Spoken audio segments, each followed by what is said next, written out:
Next we're going to look at the different trigger types. So let's check here. Okay, we've got edge, slope, pulse, video, window, interval, dropout, runt, pattern. That's 9 different trigger types. And then we have serial 1, that's IIC, and serial 2, SPI. So 9 trigger types and 2 serial types. Okay, so we're going to set it to edge.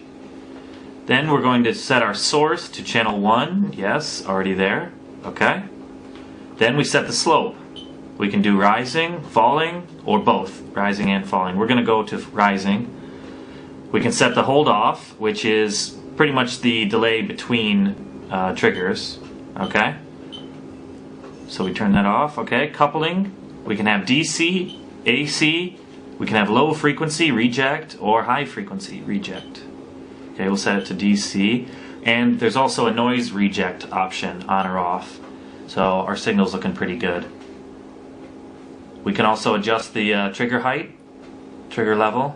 We can go down there. Okay, now we're triggered. Okay, push the knob, it'll zero out. Okay, now we set it to falling. Both. Rising, falling, rising. Okay. Set the hold off time, so there's a delay. 10, 15, 20 milliseconds, almost. 30, okay, up, up, up. Okay, now we're in seconds.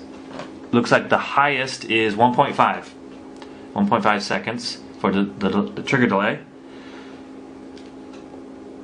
Okay. And we can close that.